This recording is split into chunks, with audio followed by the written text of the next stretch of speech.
This was a 120-page script, I think, and every page equals 1 minute of screen time.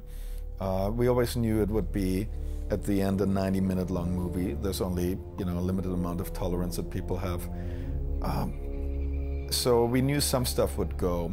The scenes that got affected were bookends. We have Aaron today talking about something that happened in the summer of '73.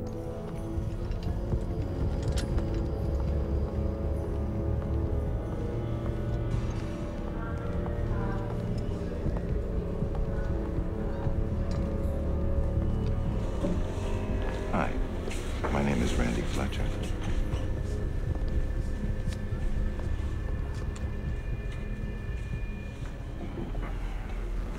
Would you like some water?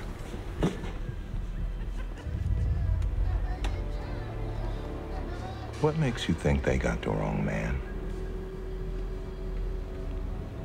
After the police interviewed me about what happened, one of the officers admitted things were mishandled from the beginning. The officer that showed you the autopsy photos. Yeah. I saw the autopsy photos. But it wasn't him. He's still out there. I never sleep through the night. I remember it all. It was terrible. It was a terribly hot day.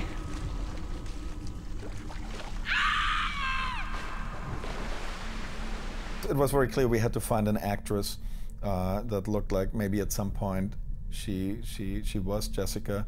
That's always very hard, but I'm not a big believer of makeup and aging somebody. It easily can look very, very hokey. Stop your going the wrong way! The suicide scene, that almost got us an X rating, so we had to go back and rework it. But when the suicide happens in this particular cut, we had a couple of cutaways, like ears falling into Pepper's lap and, brain matter splashing around. So you work on a movie like this too long, you develop a low threshold for those type of events. I won't go back. Back where?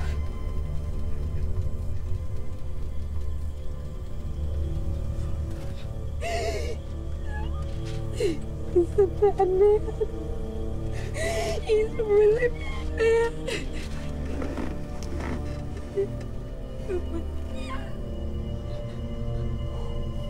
He's a bad man. Oh, shit. Oh. You're all gonna die. Grab it.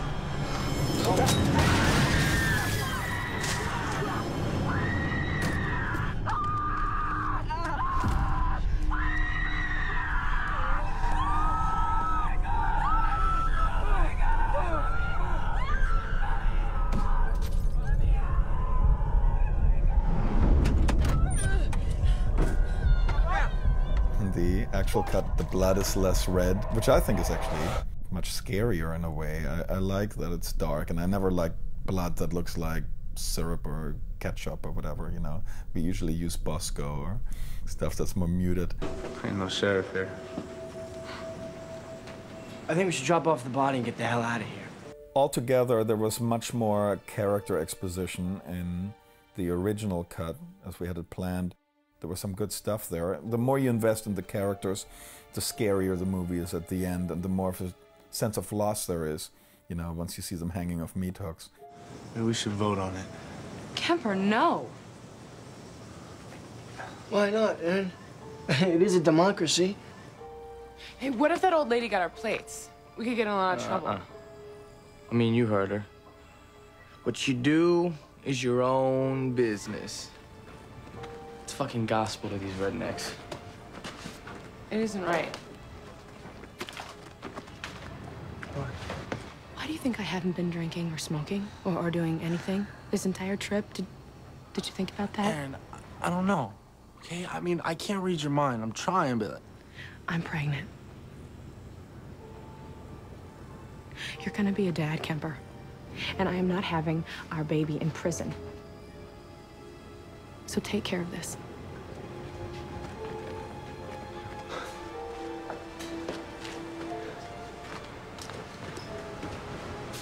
So, I guess congratulations are in order. Huh? You mean I'll get the cigars? Please shut up.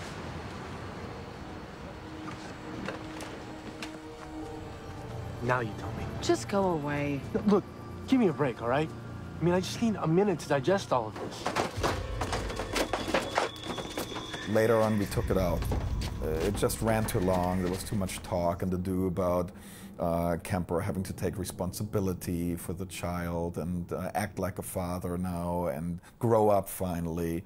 It became much more about commitment. How do I get to the sheriff's?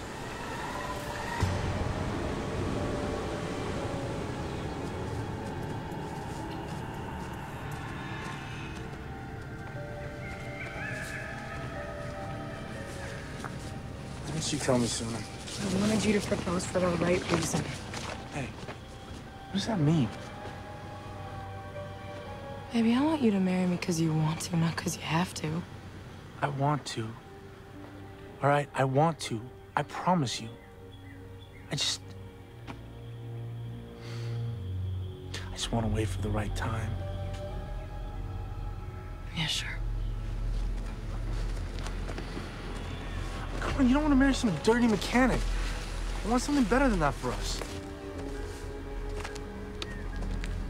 You know, maybe you should just start smuggling heroin instead of the old Mexican homegrown. Hey, you're a genius. No, seriously, the markup's like 100% higher. Wanna be a drug smuggler with me? No. I think so.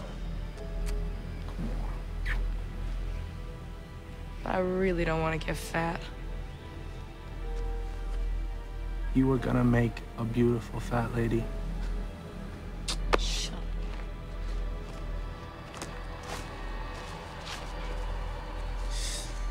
All right, let's get this over with.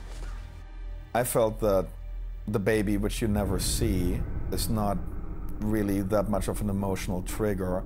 If Kemper dies and we don't feel sad about him or sad for Aaron, have a feeling of loss, then we did something wrong. I tried to do something very, very simple and came up with the idea of the ring. Aaron was describing the tear-cut diamond ring, so at the end when it falls out of his pocket, we know, oh my God, he had it all the time. He just never found a way of telling her. And to me, that emotionally did the same thing as a baby, but so much faster. It's just one shot. But still, you have that sense of loss and the feeling that he came around. He just didn't have the time to articulate it. But Aaron will never know, but we do.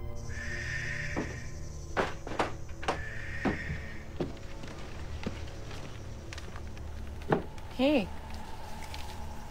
What you got there? Some drawings up here. Can I see them? Well, okay. Wow. These are really good. You sure you're not just saying that? No, I swear, I really like them.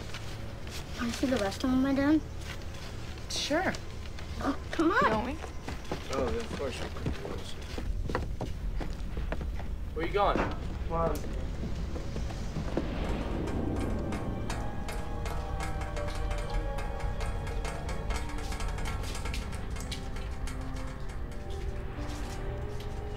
Wow. Thank you, Jedediah. I feel so honored.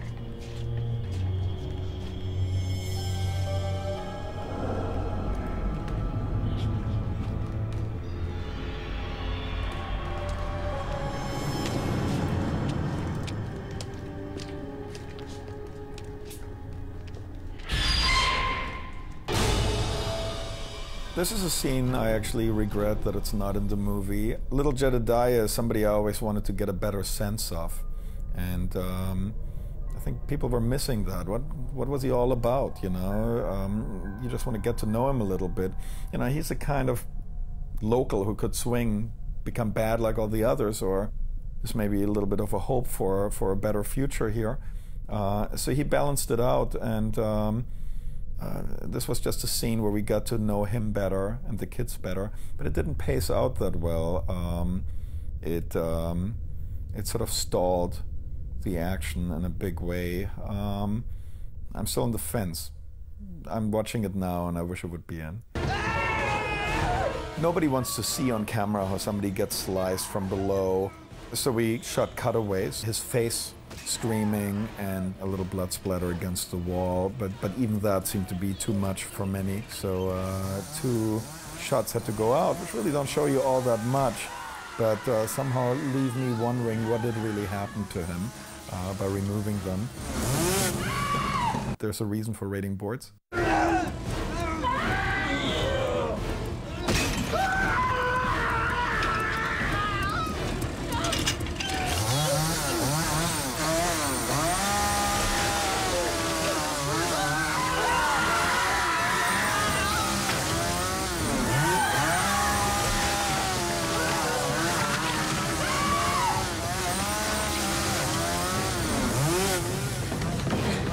We shot different versions of the ending, having Jessica tell us the story. Nobody believes her, but suddenly the reporter picks up on a detail. Aaron tells him that the body that was found was wearing a mask of human flesh, but it had both arms.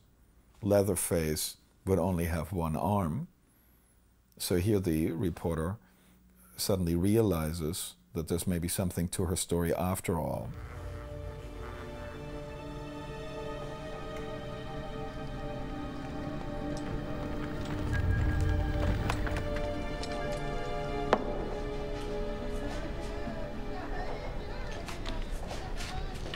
What happened to the babies?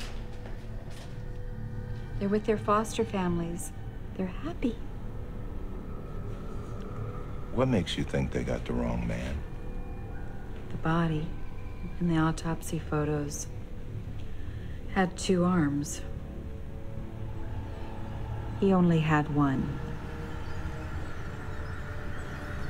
Can you repeat that?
People overall felt that it's sort of like sad to see Erin as an older woman that had to live her entire life in an insane asylum, having to give up her child, really, because at that point in the old version she still was pregnant as a teenager. There's an interesting side note. An editor, a friend of mine, Jay Friedkin, was watching the longer cut when the bookends were still on, and we were contemplating losing them. And he said, did I ever mention when I worked for Kubrick? I said, no, I didn't even know you did. He said, I did one cut for Kubrick. He said they showed the movie The Shining to a test audience, and in The Shining, in the original cut, Shelley Duvall winds up in an insane asylum, and she tells a story. So it had the same bookends. It's Shelley Duvall telling a story that nobody believes, but at the end, after she told the story and people walk away in disbelief, you see that photo that's mounted in that salon at the hotel. As the camera pushes in, you see Jack Nicholson is really there, so it must have happened. But somehow when the lights went on, the audience just sat there. And when they got rid of that scene, the audience was, yeah, she showed it to him, good, right?